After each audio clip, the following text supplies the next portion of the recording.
नमस्कार, स्वागत है आपके अपने YouTube चैनल CS एकेडमी में।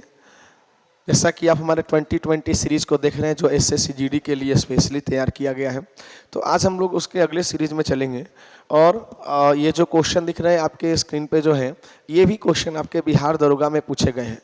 लेकिन होता क्या है ना कि एक एग्ज़ाम से दूसरे एग्ज़ाम में रोटेशन लगाता है, तो जितने भी लेटेस्ट क्वेश्चन होंगे जीके के, उन सभी प्रश्नों को हम अपने इस सीरीज़ के माध्यम से कराएंगे। ठीक है, तो पहला प्रश्न क्या बोला, देखो, कौन सी गैस ओजोन परत के लिए हानिकारक है।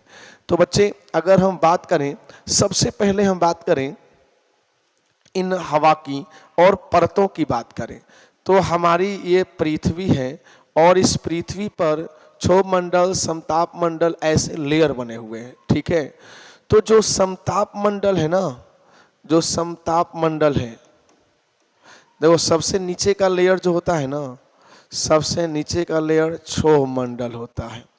ठीक, क्षोभ मंडल के बाद होता है समताप मंडल, स्ट्रेटोस्फेयर।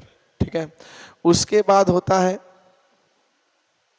मध्य मंडल। ठीक है, उसके बाद होता है आपका आयन मंडल, आयन मंडल होता है, और उसके बाद होता है बाह्य मंडल। लेकिन जो इस समताप मंडल है ना बच्चे, समताप, इसी में है आपका कौन सा, ओजोन मंडल। और ओजोन मंडल में कौन सी गैस होती है, O3। तो ओजोन गैस का काम क्या है कि यह देखिए कौन सी हानिकारक, तो क्लोरोफ्लोरोकार्बन है ना, क्लोरोफ्लोरोकार्बन को पृथ्वी पर आने से रोकती है। CFC को पृथ्वी पर आने से रोकती है कौन सी गैस, ओजोन गैस। या यूं कहें कि जितने भी आपके ग्रीन हाउस गैस हैं उन सभी ओजोन रोकती है, लेकिन ये ग्रीन हाउस गैस इन सभी से क्या होती है, ओजोन को क्षति है, ओजोन परत को हानि पहुंचता है और ओजोन पतला होते जा रहा है निरंतर। अगर आप देखें तो अंटार्कटिका के ऊपर जो है ना, अंटार्कटिका के ऊपर ओजोन काफी पतला हो गया है। और ओजोन जब पतला हो जाता है ना, तो सूर्य से जो किरणें आती हैं, कौन सी किरणें आती हैं सूर्य से, तो सूर्य से पराबैंगनी किरण पृथ्वी पर आने लगती है।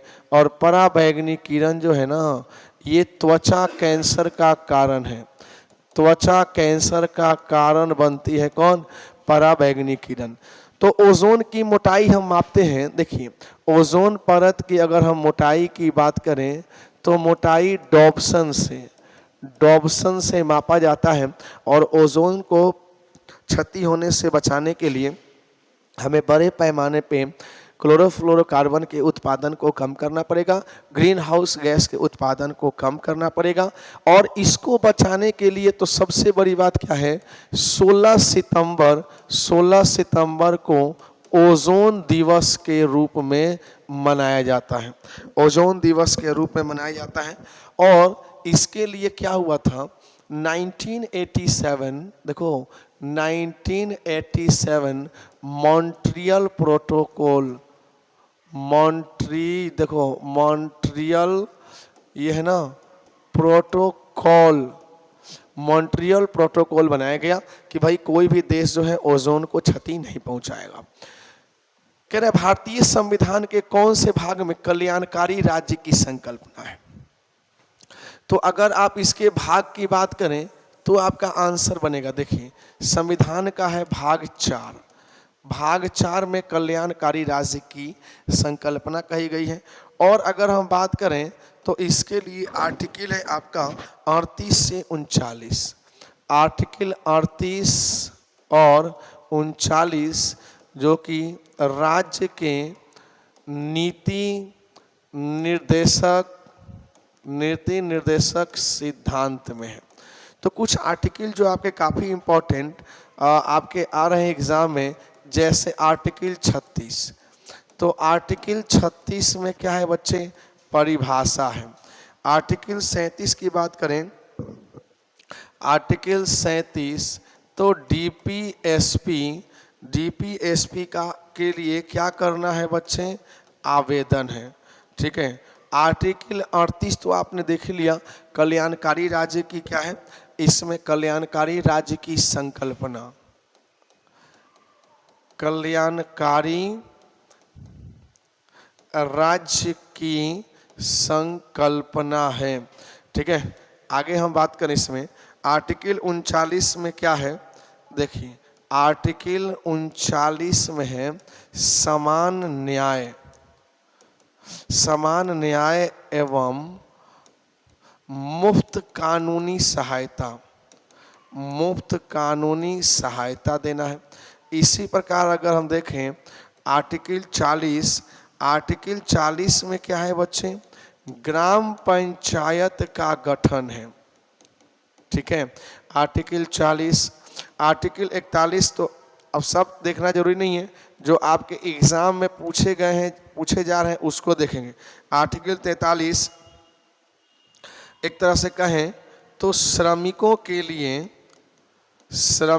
के लिए मजदूरी से संबंधित है। ठीक है, आर्टिकल 44 की बात करें तो समान नागरिक संहिता,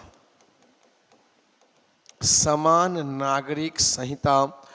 ठीक है, और आर्टिकल 48 जो कि इम्पोर्टेंट है, कृषि और पशुपालन, कृषि और पशुपालन से संबंधित है। आर्टिकल 49 की बात करें तो ये है आपका स्मारक और जो स्थान है, स्थानों का संरक्षण करना, संरक्षण और प्राकृतिक महत्व, और प्राकृतिक महत्व। तो बच्चे ये हमने लिख दिया ताकि आप इसको अच्छे से एक बार रीड कर लें, अच्छे से समझ लें, क्योंकि यहाँ से क्वेश्चन बन रहे हैं एग्जाम में।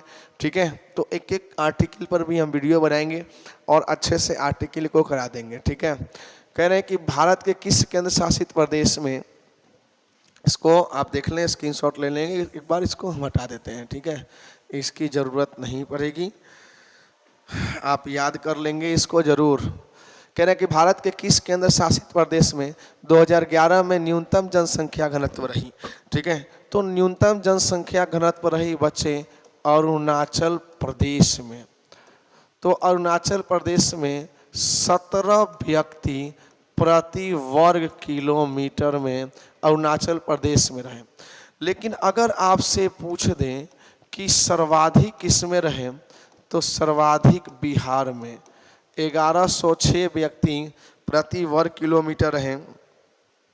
लेकिन अगर यूटी स्टेट में पूछ दें, यूटी स्टेट में सर्वाधिक पूछ दें तो बच्चे हो जाएगा दिल्ली, और दिल्ली में कितना, 11,320 व्यक्ति, 11,320 व्यक्ति प्रति वर्ग किलोमीटर में रहे। ठीक है बच्चे, अगला प्रश्न है कौन सा बहुलक संघनन बहुलीकरण क्रिया की विधि से बनता है।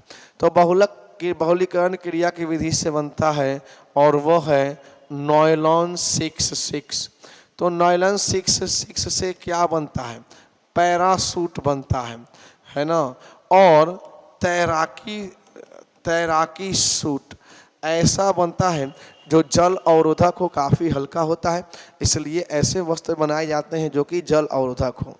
बिहार के किस जिले में सर्वाधिक क्षेत्रफल में सघन वन पाए जाते हैं। तो बिहार में अगर हम बात करें तो सर्वाधिक सघन वन पाए जाते हैं कहाँ पर, कैमूर में पाए जाते हैं, कैमूर एवं पश्चिमी चंपारण। ठीक है बच्चे, कैमूर एवं पश्चिमी चंपारण। जापान की मुद्रा कौन सी है, जापान की मुद्रा येन है ना, और बोल सकते हैं कि यह तीसरी बड़ी मुद्रा है। जापान की मुद्रा जो है तीसरी बड़ी मुद्रा है। तो भाई पहली मुद्रा कौन सी है, अगर हम बात करें मुद्रा की, ठीक है बच्चे, तो इसमें पहला स्थान है डॉलर, पहली बड़ी है। दूसरी बड़ी की अगर हम बात करें तो दूसरी बड़ी है इसमें यूरो, और तीसरी बड़ी जो है, तीसरी बड़ी जो जापान की मुद्रा है येन है। देखो अगला प्रश्न है 2011 के अनुसार भारत में किस राज्य में जनसंख्या घनत्व सर्वाधिक था? तो अभी आपने देखा कि जनसंख्या घनत्व सर्वाधिक बिहार में 1106 व्यक्ति प्रति वर्ग किलोमीटर। भारत के सबसे उत्तरी दिशा में कौन सा जैवमंडल आरक्षित है? तो भारत के सबसे उत्तर की अगर हम बात करें, देखो तो ये हो जाएगा आपका कोल्ड जैवमंडल। कोल्ड जैवमंडल या यूं कहें तो इसको कोल्ड डेजर्ट। कोल्ड डेजर्ट जो है ये आपका हिमाचल प्रदेश, तो हिमाचल प्रदेश का जो है ना, तो टोटल कितने हैं? अगर हम जैवमंडल की बात करें तो भारत में जैवमंडल कुल 18 जैवमंडल है, 18। और अगर पूछते कि प्रथम कौन सा है तो नीलगिरी है ना। प्रथम जो जैवमंडल आरक्षित क्षेत्र है वो नीलगिरी है। ठीक है। पंजाब का ब्रिटिश साम्राज्य में विलय किस वर्ष हुआ? तो पंजाब का ब्रिटिश साम्राज्य में विलय 1849 में हुआ। सुभाष चंद्र बोस ने फॉरवर्ड ब्लॉक की स्थापना कब की? तो फॉरवर्ड ब्लॉक की स्थापना 1939 में सुभाष चंद्र बोस ने फॉरवर्ड ब्लॉक की स्थापना कर दी। ठीक है। 1939 में फॉरवर्ड ब्लॉक की स्थापना की गई। तो इस प्रकार आप इसका थोड़ा स्क्रीनशॉट ले लें एक बार याद करने के लिए विशेषता। चलिए अगला प्रश्न है आपका, कह रहे कौन सी संस्था स्थानीय प्रबंधन योजना लैंप विकसित करने के? देखिए इस योजना के तहत जो है ना एलईडी बल्ब बांटे जाएंगे। ठीक है, एलईडी बल्ब बांटे जाएंगे। तो ऐसे इसका कंफर्म आंसर क्या हो जाएगा? देखिए ये आरबीआई के डायरेक्शन में रहेगा, प्रबंधन में रहेगा, है ना। आरबीआई के द्वारा इसे निर्देशित किया जाएगा। दुर्गावती जल देखो प्रपात किस जिले में है? तो दुर्गावती जो जल प्रपात है ना सासाराम जिले में है। ठीक है। किसी वस्तु के बल व त्वरण के बीच के संबंध को क्या कहते हैं? तो देखिए बल बराबर क्या होता है बच्चे? बल बराबर होता है द्रव्यमान गुना त्वरण। तो बल बराबर द्रव्यमान गुना त्वरण। एज ऑफ टाइम किस हस्ती की जीवनी है? तो बच्चे एज ऑफ टाइम जो है ये कल्पना चावला की, ठीक है, कल्पना चावला की यह जीवनी है। बलवंत राय मेहता कमेटी किससे संबंधित है? तो सबसे पहले अगर हम बात करें तो पंचायती राज से। ये किससे? तो पंचायती राज से 1956 में बनाया गया और इसने रिपोर्ट पेश की थी 1957 को। तो बलवंत राय मेहता की अगर हम बात करें तो त्रिस्तरीय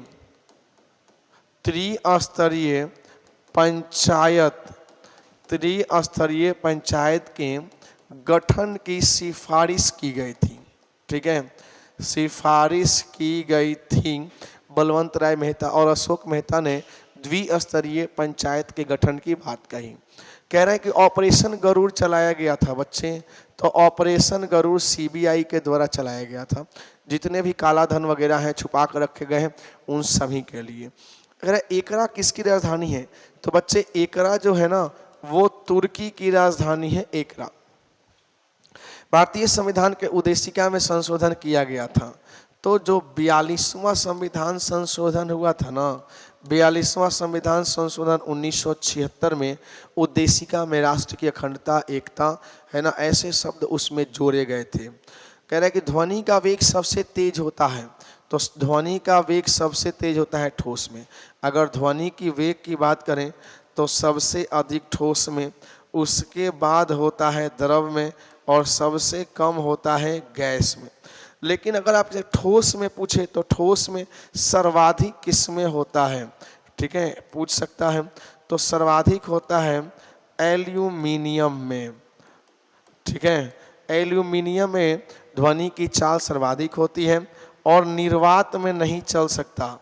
निर्वात में ध्वनि गमन नहीं कर सकती बच्चे। ठीक है, निर्वात में ध्वनि गमन नहीं कर सकती हैं। और हवा में अगर बात करें, हवा में ध्वनि की वेग 32 मीटर प्रति सेकंड है। कौन बंगाल में है ना अस्थाई बंदोबस्त का संस्थापक था? तो अस्थाई बंदोबस्त की बात करें तो लॉर्ड कॉर्नवालिस। देखो लॉर्ड जो कॉर्नवालिस था ना, लॉर्ड कॉर्नवालिस, ये कई प्रकार की व्यवस्थाएं की गई थी। 22 मार्च 1793 को है ना जमींदारों के साथ किया गया था। देखिए अस्थाई बंदोबस्त की बात करें तो इसे इस्तेमारी बंदोबस्त कहते हैं, इस्तेमारी बंदोबस्त कहते हैं, है ना। अस्थाई बंदोबस्त को इसमें जमींदारों के साथ किया गया था, जमींदारों के साथ किया गया था। इसे एक तरह से सूर्यास्त कानून भी कहा गया था, है ना, सूर्यास्त कानून भी कहा गया। तो अब सूर्यास्त कानून क्योंकि सूर्यास्त तक भी एक दिन में आपको देना है, सूर्यास्त तक आपको लगान दे देना है, अगर नहीं देते हैं तो आपकी जमींदारी आपसे छीन ली जाएगी। तो बच्चे इसका स्क्रीनशॉट ले लेंगे एक बार। तो इसी प्रकार हमारे चैनल के साथ बने रहें, चैनल को लाइक शेयर और सब्सक्राइब करें ताकि सभी बच्चों तक पहुंच सके, ये बातें एक एक विद्यार्थी तक जा सके, उन्हें लाभ मिल सके। तो चैनल को लाइक शेयर सब्सक्राइब करना ना भूलें। धन्यवाद।